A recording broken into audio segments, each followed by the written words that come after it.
Katie, welcome to the podcast. Hey, good to be here. Awesome.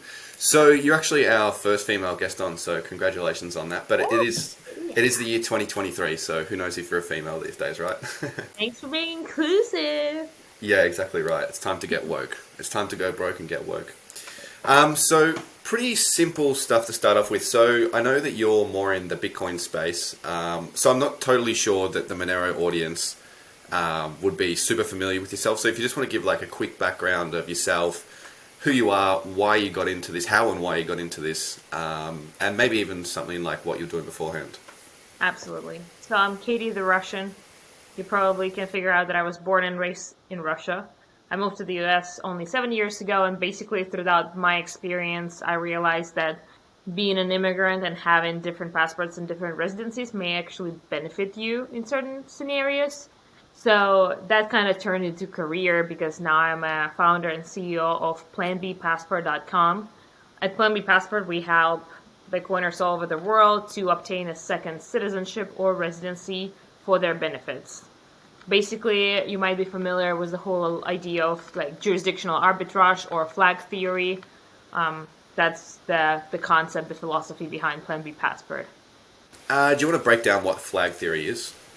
Yeah, so my personal definition of flag theory is a way of limiting your dependency on any one particular state by obtaining flags from different jurisdictions for your benefit.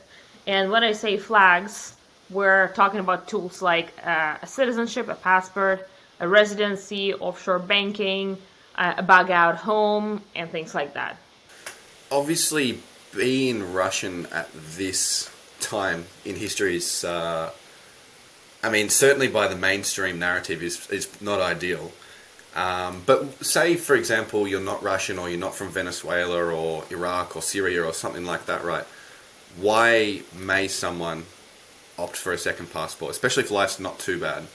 Yeah. So you'll be surprised I rarely ever had Russian clients or Venezuelan clients. Most of my clients are coming from the quote unquote first world countries. So from countries whose passports are very extremely powerful, actually, get them in most of the world visa free or visa on arrival, can get them bank account in most countries. Like normal person would look at this passport and think, this is perfect, I don't need anything else. But like we don't trust banks. Why would we trust our own government? I'm pretty sure that everybody who's into Monero questions authority and like wants to be more into making decisions for their own life rather than outsourcing their decision making. So the idea of having a Plan B passport and exit strategy really falls perfectly into this whole philosophy. Because if you're trying to hedge against government overreach, civil unrest, they specifically targeting you, which is totally possible. I mean, if you're not a big fish, if they want to get you, they will find a reason for it. So hedging against all of this attack vectors and threats is a great idea, and a Plan B passport is one of the way to do that. Do you think that's a likely outcome in the future? Do you think we're going to see more tyrannical governments overreaching and going after, call them dissidents, if you will? Yeah, absolutely. There's no other way unless we really push back. And like right now, so little people push back on government overreach, and they have no reason to stop. They're in full control. They control the medical system, the education system, the money printer. They control everything. Like it's gonna be really hard to push back on all that. And like ask nicely or vote your way out of it. Sure, good luck. Good luck, yeah. I always say opt out, opt out by opting out of the monetary system, right? Yeah. So, essentially, look, obviously every person's different, right? Some people have family, some people have a certain amount of income, some people have to be in a certain location X amount of days per year.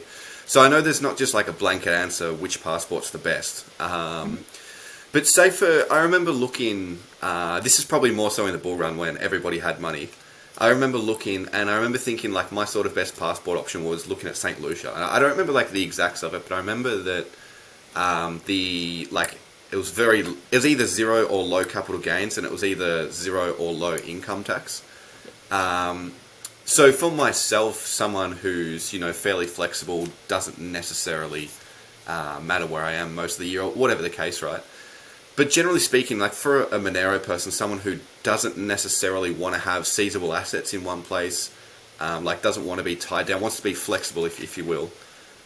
What are some of the best options for them, for us, do you think? I definitely understand why you would go for St. Lucia Passport, especially like as somebody who applies without a family. St. Lucia provides you with all the benefits while also providing you with the best processing time. Like in a matter of 4 or 5 months, you can actually get a passport, and it's also the best price for a single applicant. It's going to be $134,000 altogether, everything included.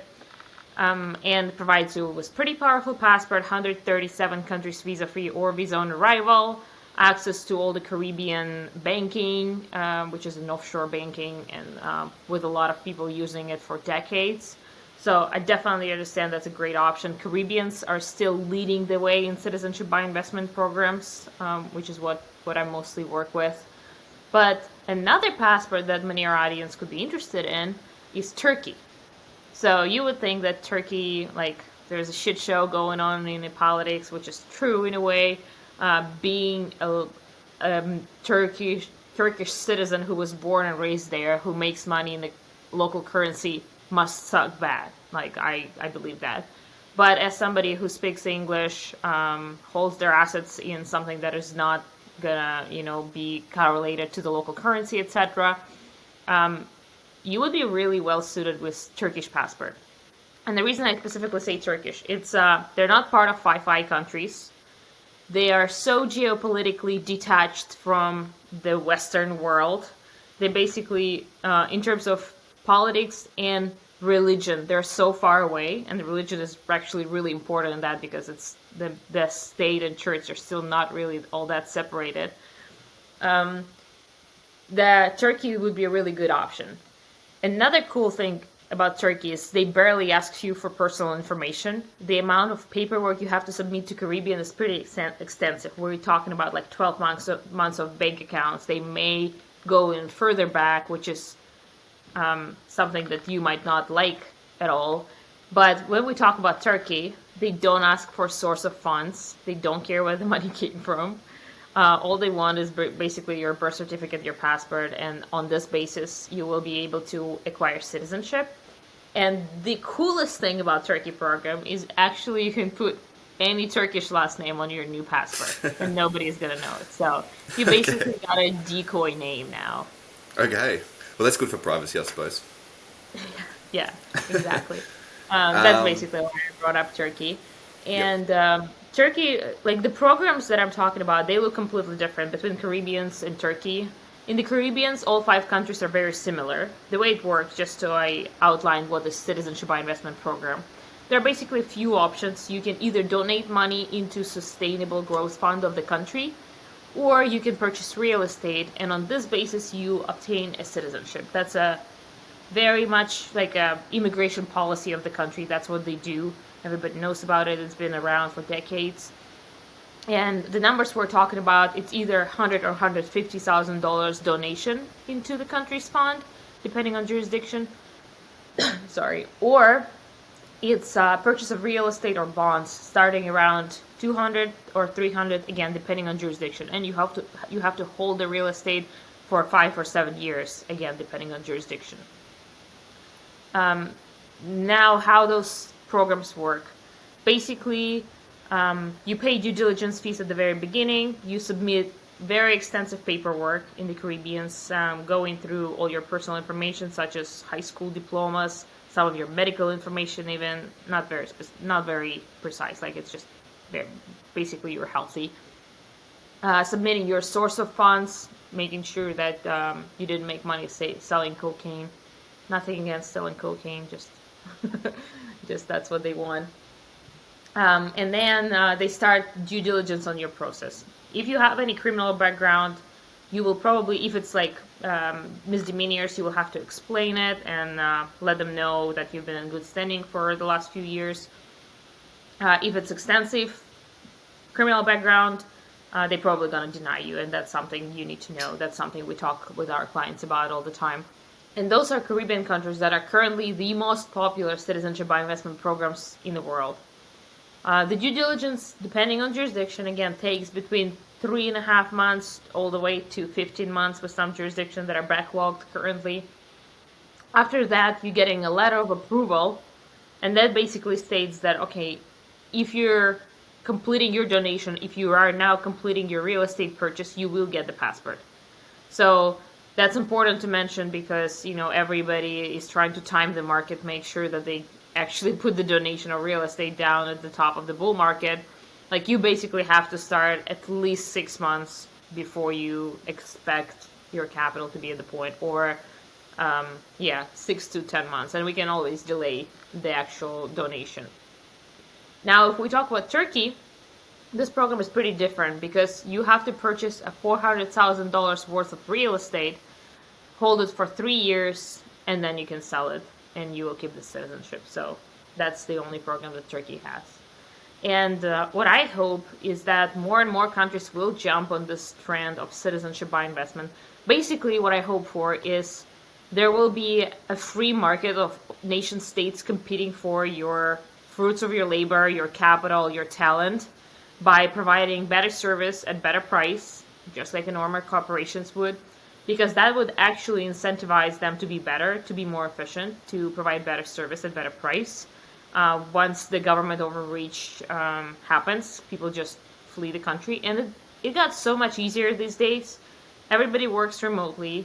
You can cross borders without, bags of money in order to flee with your capital. They can't freeze your assets. Good luck. So we are very well positioned to force nation states to become a free market. And that's what I'm really hoping for. Let's talk about like political risk in some of these countries. Look, obviously you're not like a genie or can predict the future, right? But do you think political risk is more likely in some countries than others? For example, like, do you think some countries are... Say, for example, Turkey is, in my experience, kind of like an erratic country, especially like with Erdogan at the wheel, right? Do you think potentially they could start, especially as they start going through more hyperinflation, they could start to not necessarily seize the assets, but there's at least some risk involved, right? Of the circumstances changing. Absolutely. And that's why I always say that your flag theory and your jurisdictional arbitrage strategy will change over time. You basically have to pay attention to the geopolitical bullshit to make sure that you're well positioned at a certain point of life. And that's why a lot of people in first world countries are so interested now in like shit show countries like Turkey, Russia, because they are so on the other side of the spectrum, because the whole thing about bad times create strong man create good times. Everything is pretty cyclical. Is it the right way to cyclical? I don't know how to pronounce it. Cyclical is correct, yeah. Thanks. So yeah, you just gotta do your best of predicting what's gonna happen and execute. And so, for yourself, like, what's your actual favorite option? Like, so if you were to get a second passport, what would you go for? Let's just go for not me as an example, because I don't want to dox anything. Sure. Okay. Sure. Let's imagine a person who is let's say Canadian, a Canadian man with family, with a spouse and 2 kids, really wants to get the fuck out of Canada because of what's going on there, wants to live elsewhere, wants to pay 0 capital gains taxes, has an online business, wants to minimize corporate taxes too. So this man really needs a second passport, because that will really help him to get out of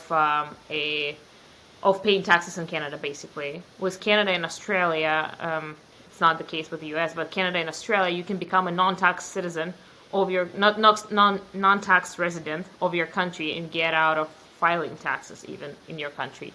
So he gets a citizenship of a Caribbean island. Let's say for a family of 4, probably the best option would be Antigua, price-wise.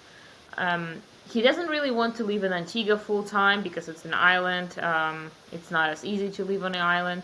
So he decides to go for Latin America.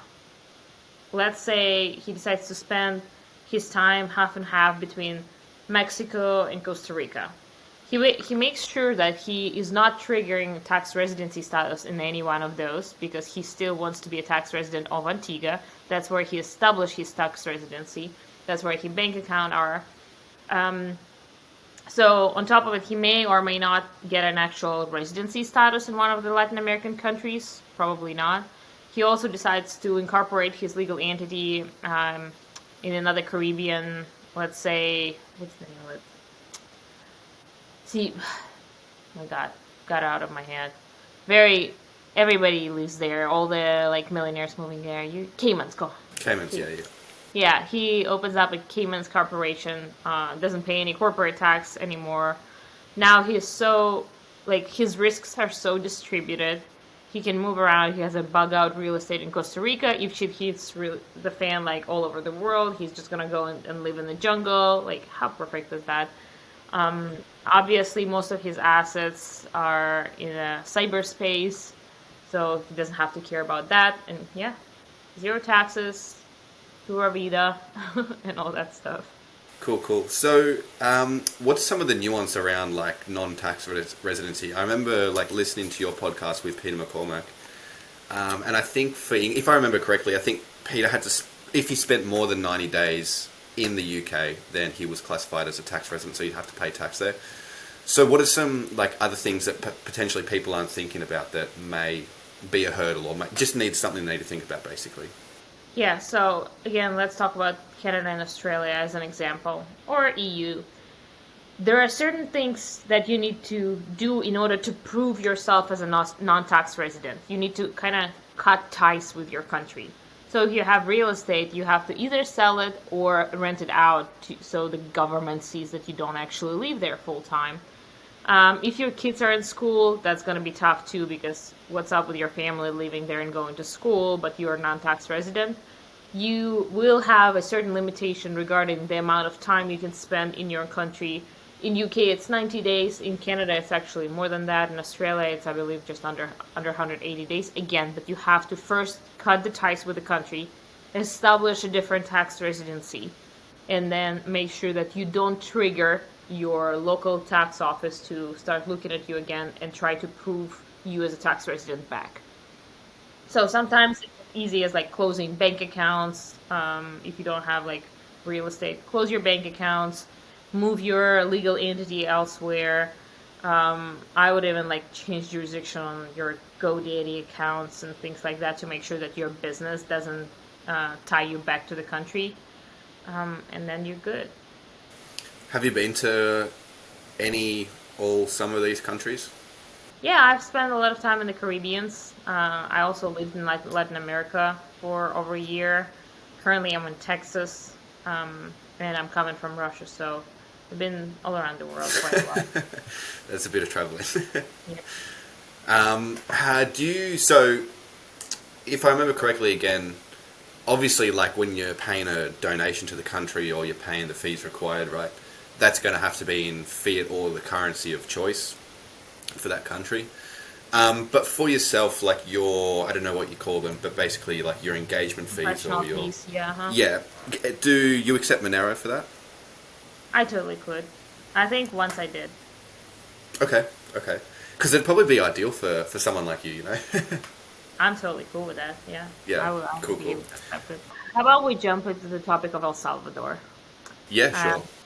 Because I talked about how I want more and more countries to get into CBI programs, and I kept trying to reach El Salvador government to make sure that they look into this direction, because they keep taking steps towards attracting capital and talent into the country. They started 3 years ago as the country with the highest rate of people immigrating out, and now they're actually equalizing in terms of how many people leave and how many people return to El Salvador or move to El Salvador. So they're already doing great steps, making Bitcoin a legal tender, making sure that taxes are becoming more reasonable. For example, they recently, I think they already passed the bill for tech companies to have no corporate tax. Like, this is how you attract capital. Mm-hmm. This is how you attract innovation. So I kept making a little content about how El Salvador could launch citizenship by investment program. And just last week, I wrote an article on the matter of how I see El Salvador actually completely crushing the game of citizenship by investment programs by implementing a better processing, solving the roadblocks that all the crypto people run into with Caribbean and Turkey, and providing a really good CBI, making it like putting it in place and just completely winning the game of it. So I wrote this article, I put out the numbers, and I realized that 5 of the Caribbean islands, whose population is tiny, like those islands, those countries are pretty small, even compared to El Salvador. Together, by CBI programs, they bring in 7% of El Salvador GDP. Like that would be huge if one change of policy can bring 7% of your GDP. And on top of it, we're not talking about people actually moving there and bringing more tech, and like that's gonna be way more than that as a snowball. So I wrote this article. It picked up quite well, and I was like, yeah, it's been all right. And then a couple hours later, I returned back to Twitter, and I realized that President of El Salvador tweeted this article, and of course, we got a lot of attention through that. And I was able to talk to local authorities in El Salvador after my first proposal a year and a half ago. But now I actually got the attention of Nayib Bukele, and I've been working on writing an actual bill for the country so they can pass that. And few of the roadblocks that I really want El Salvador to solve is basically make sure that they can actually accept the donation in crypto. They most likely going to go with Bitcoin. They already have the infrastructure for that. Yeah. On top of it, I want to make sure that they implement a really good due diligence system that is going to provide confidentiality to the applicants, because, like, again, you can't do it non-KYC because you're literally issuing a government document. That's the definition of KYC. But, like, make it in place the way that people can trust, at least in a way, trust the privacy that you provide. Make sure that their home country doesn't know about the fact that they're obtaining a second passport. That would be great. Make it not 12 months like some Caribbean countries doing it right now. Like, it really takes you 12 months to look at 150 pages of my documents. Come on. Just make sure that you can get a passport in a matter of 3 months or so. And just streamline the process. Like, again, how I mentioned that source of funds and proof of funds is so hard for Bitcoiners. Like, sign the message, that's it. Like, obviously, you own those funds.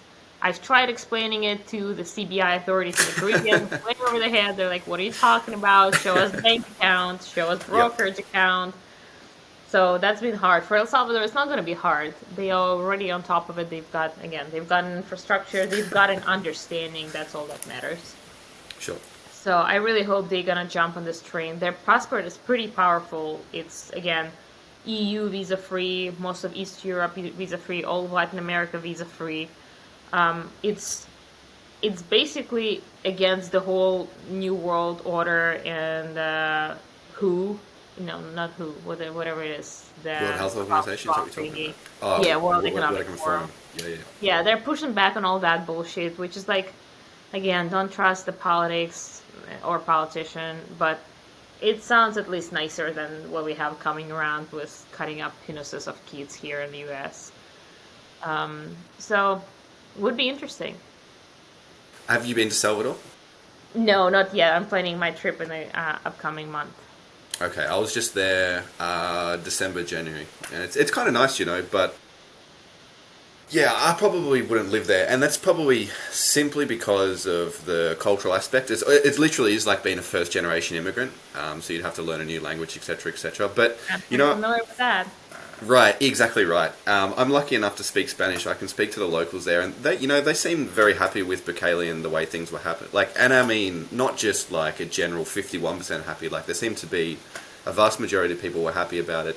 The biggest criticism people had of Bukele was that he was just kind of doing things too fast, if that makes sense, like by declaring martial law and all these kind of things. But people agreed with the premise, but that was just my 2 cents on the issue anyway. But assume somebody's interested, right? So right now I want a passport for St. Lucia. What's the next step I have to do? First thing, schedule a consultation with me so we make sure that St. Lucia is the best option for you. And those consultations are free. You just go on our website, planbpassport.com, pick a slot on Calendly.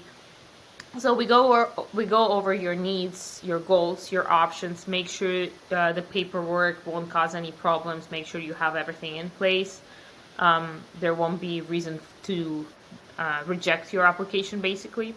After that, we initiate our processes. You sign the contract. We create a signal chat. We start working on your paperwork. We provide you with a checklist of all the documents we need from you with a couple of questionnaires.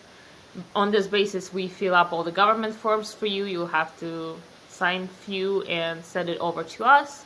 We put the case together, submit it to the government. This is where you pay the due diligence fees. Depending on the country, it's going to be around $10,000 for a single applicant. After that, you basically sit and wait. We may or may not get additional information requests. Sometimes they will want clarifications on a few documents. Sometimes they will want an updated document, etc. But with St. Lucia, in a matter of 120 days, they're actually the best in terms of timeline. You will receive a letter of approval stating that, hey, you're good to go. As long as you submit the donation, you will actually get the passport in a matter of 3-4 weeks. You sign a couple more documents, ship them to the island, and 3-4 weeks later, you get a passport in the mail. Beautiful. Beautiful. Just a couple other topics before we wrap up, just general other topics. What's your thoughts on CBDC's digital IDs? Oh, they can GFI. This is, I'm not gonna be cool with that.